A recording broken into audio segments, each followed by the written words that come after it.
जय हिंद दोस्तों। आज हम बात करेंगे क्लास 10th चैप्टर 1 जिसका नाम है श्रम विभाजन और जाति प्रथा, जिसके लेखक है भीमराव अंबेडकर। यह एक प्रकार का निबंध है। आपसे पूछा जा सकता है ऑब्जेक्टिव में कि श्रम विभाजन और जाति प्रथा एक प्रकार का क्या है, निबंध है, कहानी है या नाटक है। तो आप निबंध बताइएगा तो आपको 1 नंबर मिल सकता है। तो चलिए यहाँ से स्टार्ट करते हैं।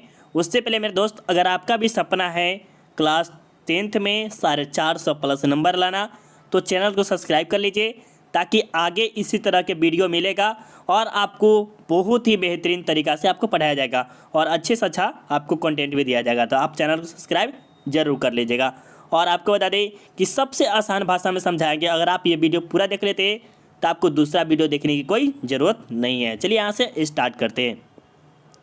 सबसे पहले हम बात करेंगे बाबा साहेब भीमराव अम्बेडकर के, जो कि बहुत ही जाने माने हैं और आज के समय संविधान का पिता भी कहा जाता है इन्हें। मतलब भारतीय संविधान का पिता भीमराव अम्बेडकर को ही कहा जाता है, जो कि कहा जाए तो एक तरह से दलित परिवार से होकर एकदम ऊंचाई तक जाना यह कितना कठिन कार्य होता है, यह बाबा साहेब भीमराव अम्बेडकर से हम सीख सकते हैं। देखिए, जो भी चैप्टर रहता है वह कुछ ना कुछ सिखाने वाला ही होता है, तो इससे हमें कुछ ना कुछ नॉलेज मिलता है। डिग्री कोई मान्यता नहीं रखता है, बट इससे हम कुछ सीखते हैं, यही हमारे लिए कुछ अनुभव की बात है। ठीक है, चलिए अब यहाँ से हम बात करते हैं लेखक परिचय। किस लेखक के बारे में? तो बाबा साहेब भीमराव अम्बेडकर के बारे में बात करेंगे।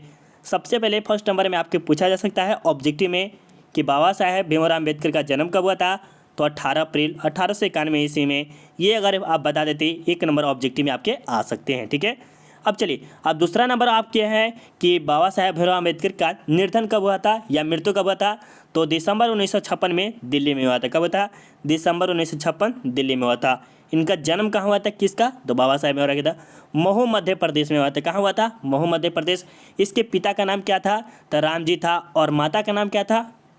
भीमाबाई थी। ठीक है, ये कौन से कास्ट से थे? सकपाल थे। क्या थे? सकपाल। पिता का नाम भी सकपाल था और माता का नाम भी सकपाल था।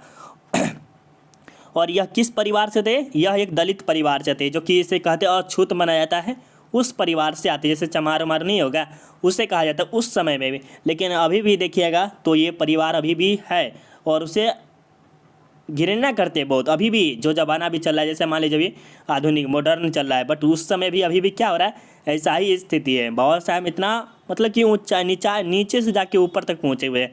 आगे पढ़िएगा तो और आपको और इंटरेस्ट लगेगा। ठीक है, तो आगे धीरे धीरे पढ़ते चलिए। ठीक है, चलिए अगर आपके पास ईयरफोन है तो ईयरफोन लगा लीजिए और तब वीडियो देखिए, आपको बहुत ही अच्छा से समझ में आएगा। ठीक है, और जल्द ही आप सबके लिए लाइव क्लास भी लेना स्टार्ट कर देंगे। अगर आप सब सपोर्ट करते तब सिर्फ आप सब क्या करना, लाइक करना है और अपने दोस्तों को एक बार जम के शेयर कर दीजिएगा तो मज़ा आ जाएगा। और ये PDF आपको हो सके तो फ्री में भी दे सकते हैं या तो आप जाके टेलीग्राम पे भी ले सकते हैं। ठीक है, टेलीग्राम पे जुड़ जाइएगा, वहाँ पर आपको PDF ही दे देंगे। ठीक है, चलिए आप जानते हैं लेखक के बारे में। ये बाबा साहेब भीमराव अम्बेडकर है, ये कहाँ से शिक्षा प्राप्त किए थे, ये कैसे जीवन व्यतीत किए थे और किस तरह से वे शिक्षा कहाँ से कहाँ गए हुए थे, इन सब के बारे में बात करते हैं। ठीक है, देखिए प्राथमिक शिक्षा जैसे प्राइमरी शिक्षा कहते हैं, बड़ौदा नरेश से किए थे। कहाँ से किए थे? बड़ौदा नरेश प्रस्थान पर उच्चतर शिक्षा के लिए न्यूयॉर्क अमेरिका, वहाँ से लंदन गए थे। देखिए बाबा साहेब भीमराव अम्बेडकर कह सकते हैं एक दलित परिवार के, जिसके पास खाने के लिए पैसा नहीं हो सकता है, जिसके घर की स्थिति बहुत ही ख़राब हो सकता है, वह अमेरिका जाकर पढ़ सकता है, लंदन जाकर पढ़ सकता है। तो हम सब क्यों नहीं पढ़ सकते? ये चैप्टर 1 से बहुत ही अच्छा नॉलेज सीख मिलती है। ठीक है, तो ये समझिए कि बाबा साहब भीमराव अम्बेडकर पढ़ सकते, तो उसी तरह हम भी सब क्यों नहीं कर सकते, ये आप समझ सकते। ठीक है, तो बाबा साहब भीमराव अम्बेडकर देखिए, जो कि प्राथमिक शिक्षा तो यहाँ पर पढ़े थे, लेकिन वहाँ पर भी उसे क्या किया जाता था? पढ़ने नहीं दिया जाता था। किसे? बाबा साहब भीमराव अम्बेडकर के। फिर वहाँ से पास उस हो गया, फिर उच्चतर शिक्षा के मतलब कि हाईली एजुकेशन के लिए क्या किया, वह न्यूयॉर्क अमेरिका में गए, फिर वहाँ से लंदन। ठीक है, इस तरह से उनका शिक्षा हुआ था। ठीक है, उसके बाद बता दें कि बाबा साहेब भीमराव अम्बेडकर का दिलचस्प किस चीज़ में था? तो समझिए, जो दलित परिवार से थे तो उसी को वह क्या करना चाहते थे? ठीक करना चाहते थे, उसी को सुधारना चाहते थे। कौन? तो बाबा साहेब भीमराव अम्बेडकर। ठीक है, समझिए पहले समाज और राजनीतिक में बेहद सक्रिय भूमिका निभाते हुए उन्होंने अछूत स्त्रियों और पुरुषों को मानवीय अधिकार व सम्मान दिलाने के लिए संघर्ष किया। समझिए आज के ज़माने में क्या हुआ, राजनीतिक और समाज में, जैसे राजनीतिक में नहीं होता कि छूत ऊत में मतलब कि जाना जाता है कि हाँ कि हम इसी जाति को वोट देंगे, ये था। और समाज में क्या होता है कि बड़े जाति को मान्यता दिया जाता है, छोटे जाति को नहीं दिया जाता है। ये होता है, अभी भी फिलहाल है, ऐसा नहीं कि ये पूरा का पूरा समाप्त हो गया है, ठीक है। तो ये बाबा साहेब भीमराव अम्बेडकर क्या चाहते थे, अछूतो, मतलब कि जो उसके अछूत है, जैसे दलित परिवार से है, उसे अधिकार मिलना चाहिए। मानव है तो मानव की तरह ही अधिकार उसको मिलना चाहिए।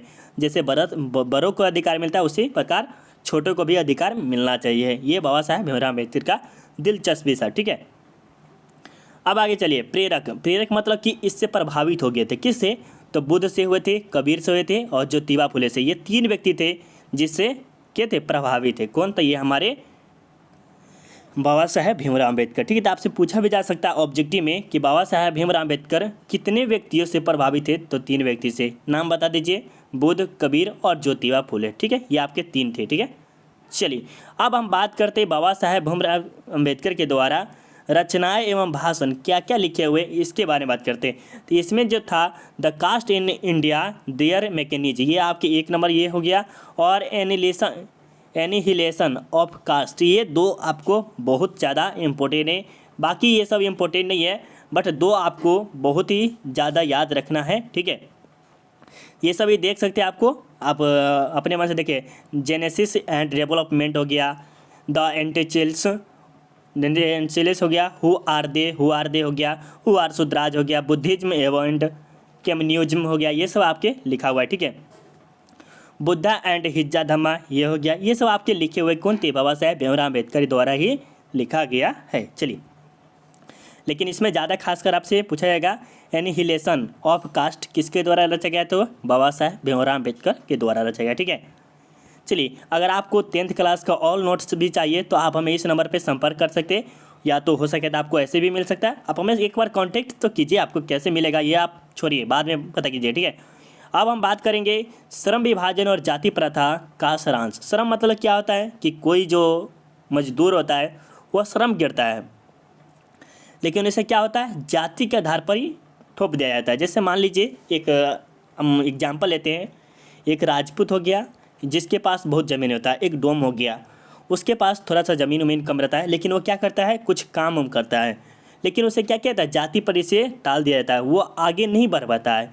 उसी के कहा जाता है श्रम विभाजन और जाति प्रथा। बहुत ही अच्छा नाम रखा है, श्रम विभाजन और जाति प्रथा। श्रम जो आप करते हैं उसी पे आपके जाति का ठप्पा लगा दिया जाता है, ठीक है। तो आगे चलिएगा तो आपको और अच्छा से समझ में आएगा, ठीक है। चलिए, यहाँ पर देखिए, प्रस्तुत पाठ बाबा साहेब भीमराव अम्बेडकर के द्वारा प्रसिद्ध भाषण एनिहिलेशन ऑफ कास्ट से लिया गया। ये देखिए, आपको बहुत इंपॉर्टेंट है ना, एनिहिलेशन ऑफ कास्ट, ये इंपॉर्टेंट है तो इंपॉर्टेंट है, ठीक है।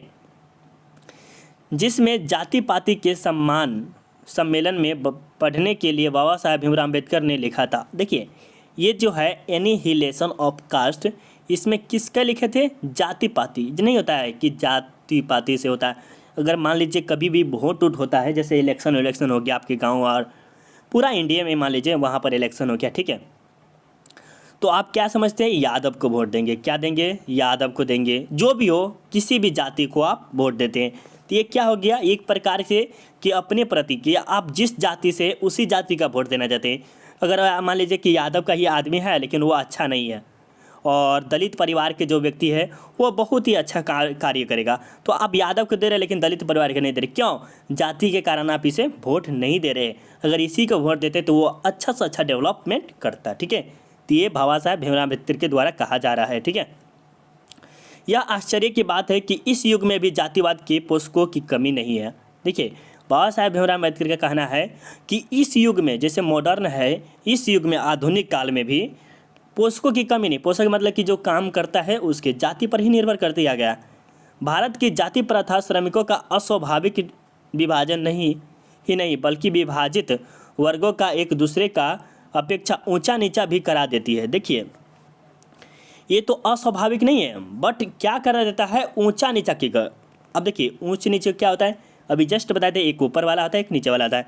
जो बड़ा जाति होता है उससे बड़ा, और जो दलित होता है उससे छोटा माना जाता है। ये बाबा साहेब भीमराव अम्बेडकर के द्वारा कहा जा रहा है, ठीक है। चलिए, अब देखिए, जो विश्व के किसी भी समाज में नहीं मिलता। अब देखिए, विश्व के किसी भी समाज के, विश्व का अर्थ क्या हुआ कि जैसे अमेरिका चले जाइए, अमेरिका की न्यूयॉर्क, लंदन, स्पेन, ब्रिटेन, ये सब में क्या है, जाति पर कोई भी नहीं निर्भर है। अगर भीमराव अम्बेडकर अमेरिका गए हुए थे, लंदन गए हुए थे, वहाँ पर भी अगर उसे कहा जाता कि आप जाति के निर्भर पे है तो उसे काम करने देता नहीं है। उसी प्रकार वे भी है। तो दूसरे विश्व में नहीं किया जाता, बल्कि इंडिया में ही ज़्यादा खासकर जाति प्रथा पर है, ऐसा कहा जाता है। ठीक है, भारत में बेरोजगारी का सबसे बड़ा कारण जो है वो हमारे जाति प्रथा है। सबसे इम्पोर्टेंट ये मेरे द्वारा लिखा गया है और ये हम सोच के द्वारा लिखे, ठीक है, सोच समझ के, कि भारत में हम देखते हैं सबसे बड़ा बेरोजगारी जो है वह क्या है, जाति प्रथा है। आपसे पूछा भी जा सकता है ऑब्जेक्टिव में कि भारत में सबसे बड़ा बेरोजगारी क्या है, तो जाति प्रथा है। जिस दिन यह खत्म हो जाएगी उस दिन बेरोजगारी खत्म। सही बात बोला है कि अगर आपका जिस दिन अगर जाति प्रथा खत्म तो ये बेरोजगारी खत्म। मान लीजिए जाति मत रखिए क्या कि ये मुस्लिम है, ये हिंदू है, ये मत रखिए, ऊंचा नीचा मत कीजिए मेरे दोस्त, ये सबसे दूर रहिए। यही कह रहे भीमराव अम्बेडकर। अपने स्वभाव से अच्छा है तो दिल से भी अच्छा रहिए, बहुत अच्छा है। ठीक है, अब आगे चलिए।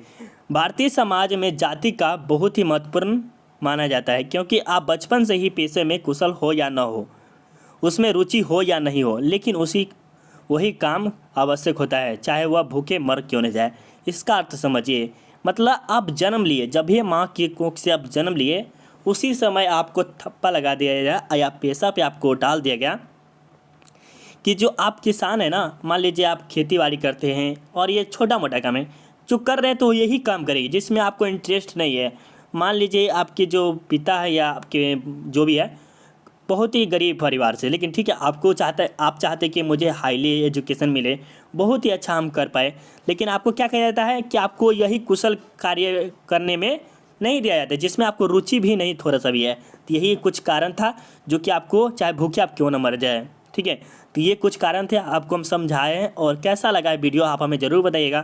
थोड़ा सा और वेट करेंगे मेरे दोस्त और आपको कुछ बताते। ठीक है, यहाँ पर देखिए मेरे दोस्त, अगर आपको सही में अगर उम्मीद है, सपना है, तो इतना उम्मीद हम भी दिलाते हैं कि जब आपका 10th का जब 3 महीना बचेगा ना या 4 महीना, तो आपको मेरे तरफ से इस चैनल के माध्यम से बहुत ही गजब क्वेश्चन दिया जाएगा और हाईली एजुकेशन की तरह आपको बहुत ही अच्छा से अच्छा हम देने की कोशिश करेंगे। 450 प्लस आराम से आएगा, सिर्फ अपने मन में ठान लीजिए और पढ़ाई कीजिए अभी से। ठीक है, चलिए अभी अगर आप चाहते हैं तो आप हमें सपोर्ट कर सकते हैं।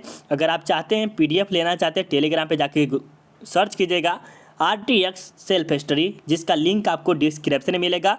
और यूट्यूब चैनल को सब्सक्राइब कर लीजिए। और 12th में अगर आपके भाई बहन कोई भी है जो 12th क्लास में गए और है, उसको एक चैनल का नाम बता दीजिएगा जिस पे आपको क्लास चलता है, self study with Kundan Kumar. ये आप हमें कांटेक्ट कर सकते हैं और ये आपका ऑफिशियल नंबर है, उस पर आप कांटेक्ट करके बात कर सकते हैं। ठीक है, जय हिंद, जय भारत। प्लीज़ शेयर एक बार कर दीजिएगा। Bye bye.